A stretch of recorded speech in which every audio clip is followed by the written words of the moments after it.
Welcome to Behind the Doc Lens. I'm your host, Olga Medvedev-Young. With us today is Michelle Cove, an established author, lecturer, director, and producer. Her award-winning documentary and book, Seeking Happily Ever After, have been featured in the Washington Post, the Boston Globe, Forbes, AOL News, Marie Claire, and the list goes on and on. She's here to talk about Seeking Happily Ever After, the film that goes inside the assumption of what it means to be 30-something and single in today's society. This is Behind the Doc Lens.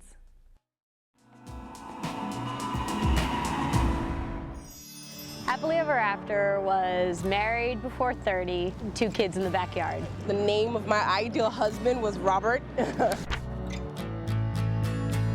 other day I was like, Mom, I'm gonna go do this, and that. She's like, well, can you get married first? And I was like, what are you talking about? Like, I'm, going shopping, or I'm going to the post office. And her response was, can you get married first? The modern Cinderella story is not a story of urgency.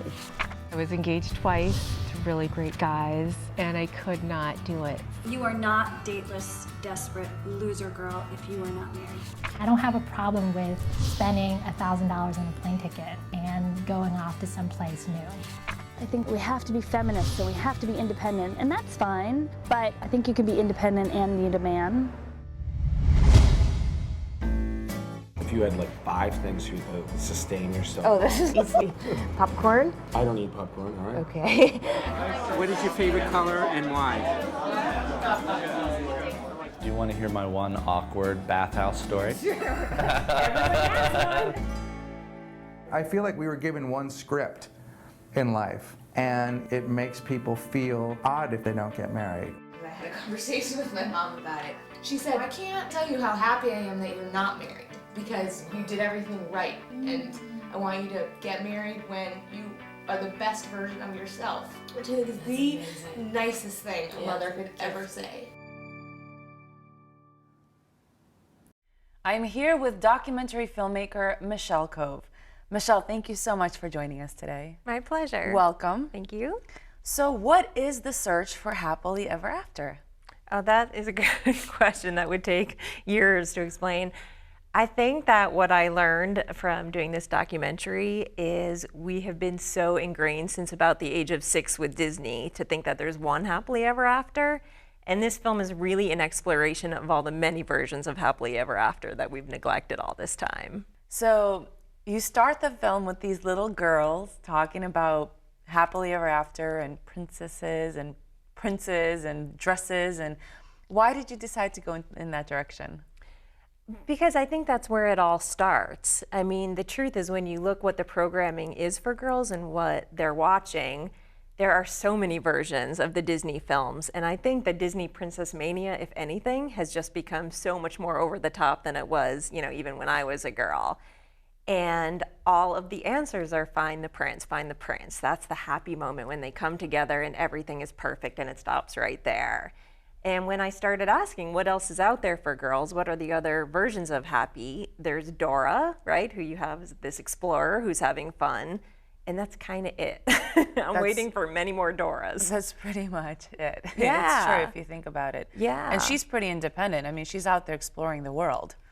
Exactly, and I think there's definitely room for the Disney princess stories. I love them. I love romantic comedies. I always will, but there have to be other stories to tell as well, and I hope that this film helps women get sort of excited and jazzed about what those other stories might be. Well, what inspired you to make a film about this society's view on the 30-year-old plus single woman? So in 2007, I started noticing this huge abundance of headlines. So the New York Times came out saying that there were more single women than ever before, and then all of a sudden that sparked all of these newspaper headlines. And I would read these stories, and what I kept thinking is this is all statistics. Yeah. Everyone's talking about the numbers, but no one's actually asking the women why, what's going on, culturally what's happening. And I wanted to talk to them, and I wanted to find out why. And I think having been single in my 30s and married in my 30s, I really did know the pressure. And it's not always the obvious sources where it's coming from, but there is a constant driving pressure, even in these times, to just get it over with. Just get married, have your babies, and then we'll move on to the next person. And maybe society can finally just shut up and leave us alone, right? Not yet, but we're heading in that direction. So, one of the people you talked to, kind of the protagonist of the story, Jackie, yes, the blogger. Tell us why you chose her and what was it particularly interesting about her story? I never planned that she was going to be the person I would follow. If anything, I thought it was a bad idea to get a friend to be the protagonist because you will never keep the friendship alive. But I started with having 5 single women who didn't know each other around a table and just ignoring me and having a roundtable discussion about what are the themes. And Jackie was one of those women, and I just kept coming back to her over and over. And I think she was just so articulate, and she could just go there in this deep way and talk about the things nobody really wanted to say. She didn't care. She just put it all out there. She put it all out there. And she's one of the only single women I knew who was really fine not being with someone, not finding the one. And she was tormented by people telling her, you would be so much happier if you would just find someone and go on these events and get matchmakers and try everything, you'd be happier. Well, speaking of Jackie going on these events and trying everything, take a look at this clip. It's just, she's headed out to dinner and she has these expectations, and just watch it kind of all go down. I'm off to a restaurant to partake in the Singles Gourmet. It's a bunch of folks who are getting together just to enjoy like a restaurant meal. My bacchanalian fantasy is that by the end we're feeding each other grapes and getting fanned by palm fronds. And, you know, everyone's covered in foie gras and chocolate ganache.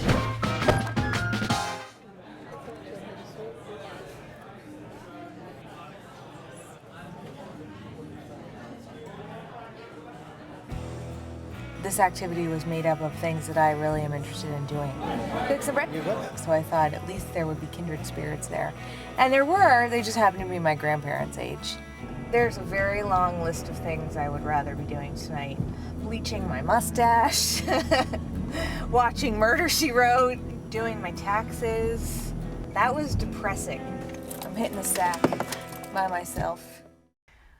You know, you almost kind of feel bad for her. She says it's depressing, but yet if she stays home, does she miss the opportunity to meet somebody? Yeah, that was not a good She was exhausted, like many single women who are working really long hours. She showed up at the restaurant with her like makeup on, freshly applied, like trying to get it, you know, together. And you can see when she just sees all those faces and it's like, oh no. And it's hard. I thought that scene was perfect because, you know, people thought we edited it to make it look like that or we set it up, and that's what it was. That's what it was. And I think what that scene, you know, shows really well is people so casually or, you know, easily say, you have to put yourself out there. You have to go on these events. That's how you meet people. And they have no idea, like that is oftentimes what women are experiencing when they go on these types of events. You know, there are ways to be out there in the world finding people, but I don't know that these type of events are necessarily the best choice for women. It takes a special kind of woman to really put herself out there in that way. Yeah, and you have to try stuff. It could have been that there was one guy there who was great and really fun. I mean, you're never gonna know if you're sitting at home watching The Bachelor and, you know, eating popcorn on your couch. I mean, that's happily ever after. There could have been one guy, you know, so she really is seeking that happily ever after. She still has hopes that maybe there's a prince there among these, you know, elderly people. Jackie starts out in the film pretty guarded. You can almost feel her guard, and you can watch men responding to that. You know, like how are they gonna break through this, you know, this wall? And some of the film is really about her processing her relationship with her dad and what that does to get the guard down. But I think, you know, in talking to a lot of single women, there is a guard of, I don't want to get hurt. You know, I've done this so many times, and every time I have to go out there and like look my best and put out my good energy, and then it's that scene, or, you know, it just feels awful. It's hard to keep rebounding and trying again and again and again. And how do you keep your guard down. Do you think that there is such a thing as being happy and being single? Oh, for sure. And I think that what this film does really well is show by the end the different variations of happily ever after. And in fact, one of the characters that I follow is somebody who loves traveling alone. You know, she didn't want to, originally she was scared to go overseas and travel alone, but she came to fall in love with it. And in fact, when I went back and interviewed her, or just talked to her, over a year later, she had found a boyfriend, and one of her great sorrows was traveling with her boyfriend because she felt like it held her back from doing everything she wanted to do. That's just one version of, like, of course there's many versions of happily ever after. So perhaps grass is greener in some ways on the other side. Or knowing what you want at certain times of your life and knowing that that might change, and that's fine. Let's talk about society and how it puts pressure on women to, by the age of 30 perhaps, you know, be married, be thinking about children, white picket fence. Talk about that pressure. What was interesting to me is I was trying to figure out where the most pressure came from. And what kind of surprised me and disappointed me was the moms are still the #1 source. And I think what was so disappointing is these are the women who in large part came through the women's movement and really believed they wanted to give the message to their daughters, you can be anything, you can be truly independent, you don't need a man, you don't need anyone, you have to, you know, figure out how to fulfill yourself. And then when these women turn 30, some I need grandkids crazy gene kicks in. And that was the driving source for women of feeling this pressure to find him. It's so funny because you would think that the women once went through the same thing, so they wouldn't be putting the pressure on their daughters to do this. And when Jackie says that her mom was one of the ones to say, don't rush it, you have your whole life, you know, and you can see the like joy in her eyes when she describes that, because it's very rare to have, you know, moms say like, it's okay, you're just fine. Yeah. You mentioned the women's movement, and Jackie at one point in the film identifies herself as a feminist. So let's talk about feminism versus the biological clock. So that was one of the hard parts of making the film, is that no matter what we want to say about women being empowered and feminism and what rights we have and how far we've come, there is still this ticking clock, and there's nothing we can do about it yet. You know, we go into freezing our eggs, which women saw as like the great hope, that was going to be the thing. Yeah. And we are not there yet by a long shot. The percentages are so statistically low right now, and if you want to be able to do that, you're supposed to do it in your 20s, not your 30s, and that's not when women are doing it. This is a huge, huge feat that you set out to do. How did you go about doing all the research? Yeah, so my background is research. I'm a journalist, and that is all my training, is I've always been a writer. And so that was the easy part for me. It was everything else that was really hard, because I didn't know anything about filmmaking. And so it was all completely learning by the seat of my pants. But research I had down. This then later became a book. So once you had done the research, the book came along. Yeah, I think what was frustrating for me was in the documentary, it was really meant to open up questions and not answer them. So it's really exploration. But then I had all these interviews and all this expert advice, and I wanted to put it together and say, hey, here's what I learned from this, and here's what we can do to all help us figure out what our happily ever after is. So talk about distribution and how you were able to launch the film out there. Yeah, so luckily we found somebody through Lionsgate. The person who was in charge of marketing was a single 30-something woman, and you couldn't ask for a better dream. How perfect. Yeah, and so she rolled it through. You know, she had a team of guys, but this film hit her where she lived. She was dealing with all these issues, and she was the one, and she really, really fought for us to get in there. How did you get this project funded? Slowly. Slowly. Yeah. We had, our editor was a reality show TV editor who wanted to work on an indie project, and so she was willing to come in and do that for us. You know, we did Kickstarter, we did a fundraiser. It was, you know, slow move by slow move to get to the finish line. So in a nutshell, if you had to give some sort of advice to emerging filmmakers out there, what would you say to them about distribution and funding and just getting the means to start a project like this? Yeah, it's the same advice I would give for anything to do with filmmaking, which is it is a giant roller coaster, and there are so many highs and so many lows. And I think the whole trick to filmmaking is to learn how to ride the ride and not get too high and not get too low, but to just keep breathing and one step at a time every day do one thing, one tiny thing to push your project along. There were so many people willing to share their story. Did it take a lot of convincing? No, I thought I was going to have to beg and cajole. I started by going downtown Boston with my horrible camera, pulling women aside on their lunch breaks and saying, you know, I'm not crazy, I don't need anything, can I just pull you aside if you're single? And within 2 seconds, they just let down their guard and spilled their entire story over and over again. Not one woman said, I don't have time to tell this story. Wow, it's pretty incredible. It really gives you hope that people who are willing to put themselves out there, I mean, they're gonna find love.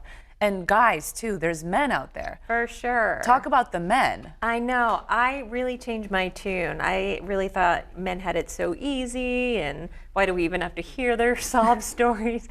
And then when I talked to the men, I felt really empathetic. They really are looking for love too, and they really are getting pressure from their moms and their moms who want grandkids. And hearing their stories, I saw, you know, it's just as hard for them. They don't have the biological clock piece, which changes it, but they're struggling too. What message do you hope to convey to the viewer?